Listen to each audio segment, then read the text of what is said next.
उत्तराखंड मुख्य सचिव आनंद बर्धन की अध्यक्षता में आगामी कांवड़ मेले को सरल, सुखद व सुरक्षित संपन्न कराने हेतु इंटरस्टेट समन्वय समिति की बैठक सीसीआर सभागार हरिद्वार में संपन्न हुई, जिसमें उत्तराखंड, उत्तर प्रदेश, हरियाणा, दिल्ली तथा राजस्थान के उच्चाधिकारियों द्वारा ऑफलाइन व ऑनलाइन माध्यम से प्रतिभाग किया गया। इस अवसर पर मुख्य सचिव आनंद बर्धन ने कहा कि कांवड़ मेला आस्था एवं श्रद्धा का बहुत बड़ा उत्सव है। उन्होंने कहा कि कांवड़ यात्रा सकुशल एवं सफलता पूर्वक संपन्न कराने हेतु जिला प्रशासन, पुलिस एवं अन्य संबंधित विभाग चाक चौबंद व्यवस्थाएं सुनिश्चित की जाएं। उन्होंने सभी राज्यों से रियल टाइम कोऑर्डिनेशन व रियल टाइम डाटा साझा किए जाने की बात भी कही। मुख्य सचिव ने कांवड़ मेले की व्यवस्थाओं में आधुनिक तकनीक का ज्यादा से ज्यादा उपयोग किए जाने पर बल दिया। उन्होंने कहा कि आगामी कुंभ मेले को दृष्टिगत रखते हुए सभी तैयारियों को अंजाम दिया जाए ताकि मेले के अनुभव कुंभ में भी काम आए। कानून व्यवस्था एवं यातायात व्यवस्था के लिए चाक चौबंद व्यवस्थाएं सुनिश्चित की जाएं।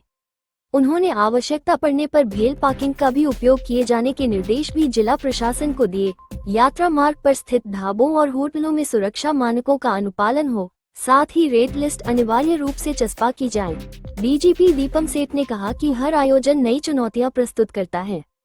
उन्होंने कहा कि आस्था एवं श्रद्धा के इस मेले को सुरक्षात्मक रूप से संपन्न कराने हेतु रियल टाइम सूचनाएं साझा करने पर बल दिया जाए।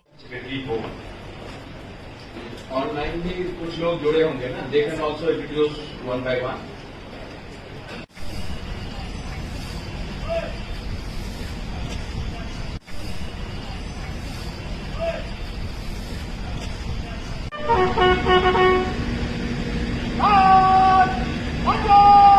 पूरे उत्तर भारत की एक बहुत ही महत्वपूर्ण धार्मिक एवं आस्था से संबंधित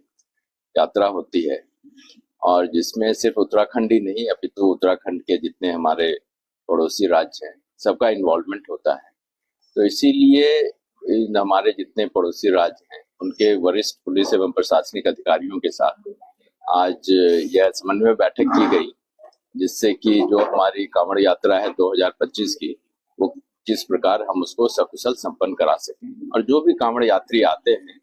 वो सकुशल अपने गंतव्य को यहाँ से हर की पैड़ी से जल भर के अपने गंतव्य को जा पाए। सर, उसको लेकर भी क्या डेफिनेटली देखिए, वो चैलेंज तो रहता ही है क्राउड मैनेजमेंट और ट्रैफिक मैनेजमेंट के दृष्टिकोण से। तो उसी चैलेंज को कैसे हम सकुशल उससे निपटें, उसी के लिए आज ये विस्तृत विचार विमर्श किया गया।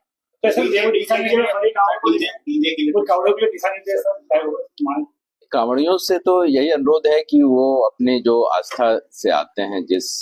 भाव से, उसी भाव से आए और यहाँ से हरिद्वार से गंगा जी से अपना जल भर के अपने गंतव्य पे, जहाँ भी जिस शिवालय पे उनको जल चढ़ाना होता है, वो सब कुशल जाए। प्रतिबंध लगते रहे, बड़े त्रिशूल को हो, बड़े डीजे हो या इन सबको देखा, तो इस पे क्या सहमति बनी है आपस में? नहीं, इसमें देखिए, मैं पुनः आप सबों के माध्यम से कांवड़ियों से यही अनुरोध करना चाहूंगा कि वो एक ये धर्म एवं आस्था का पर्व होता है, और उसी आस्था से ये इस कांवड़ यात्रा में आए। कांवड़ जो सावन का महीना होता है, बहुत ही पुण्य का मास है, इसमें आए अपनी आस्था से, और पूरी आस्था के साथ वो अपना कार्य करें, और हम सब उनका स्वागत करते हैं, और ये कोशिश हमारी रहेगी कि वो सकुशल अपना कार्य संपन्न करें। सर, कांवड़ में क्या चीज पर प्रतिबंध है और आप क्या अपील करना चाहते हो? जो कांवड़ है वो नालायक, जैसे मैं यही अपील करना चाहूंगा कि उस तरह के जैसे बेसबॉल, डंडे, बैट्स, ये सब साथ में लेके ना आए, क्योंकि इसकी जरूरत नहीं रहती है। जैसा कि मुख्य सचिव महोदय ने आपको बताया, ये एक बड़ी महत्वपूर्ण बैठक आज संपन्न हुई है, क्योंकि जैसा आप समझते हैं, ये एक धर्म और आस्था का प्रतीक तो है ही ये मेला, परंतु एक यातायात प्रबंधन, भीड़ प्रबंधन, कानून व्यवस्था की दृष्टिगत ये एक बहुत बड़ी चुनौती भी होता है, और इसके लिए हमें सीमावर्ती राज्यों से जो समन्वय स्थापित करना होता है, चाहे वो यातायात प्रबंधन का हो, भीड़ प्रबंधन का हो, और जो वर्तमान में सुरक्षा परिदृश्य है, उसमें ये पूरी कांवड़ यात्रा को सुरक्षित ढंग से संपन्न कराना, ये सभी पहलू आज हम लोग ने इन पर विस्तृत विचार विमर्श किया। जो अंतर राज्य जो कोऑर्डिनेशन की जरूरत होती है, उन सभी बिंदुओं पे बहुत ही विस्तृत चर्चा हुई, और उसके लिए कार्य योजना बनाकर, और सभी जनपद ऑन बोर्ड हैं, सभी के जो स्कीम्स हैं, सभी के जो जो प्लानिंग है इस कावड़ मेला के लिए, उसको आज एक बार फिर से एक फाइनल रूप दे दिया गया है। और हम पूरी तरह से सभी के सहयोग से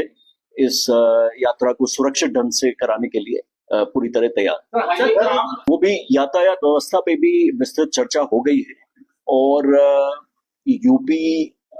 के साथ जो ट्रैफिक डाइवर्जन्स होने हैं, जो होल्डिंग एरियाज हैं, कहाँ से किस तरह से यातायात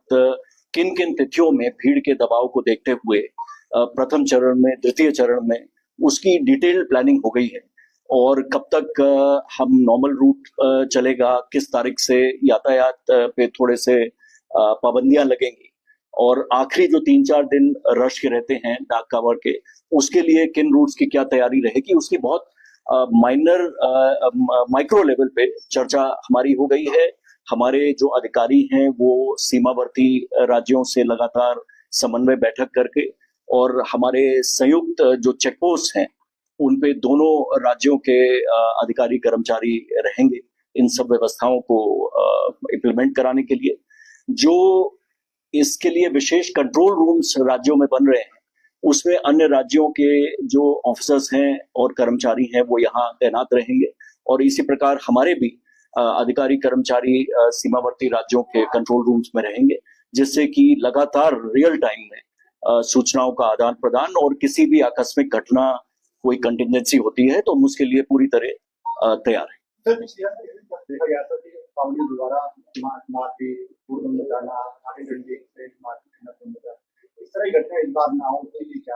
जी, ये संवेदनशीलता बनी रहती है ऐसी यात्रा में। इसके लिए हर वर्ष की तरह इस बार भी सोशल मीडिया के माध्यम से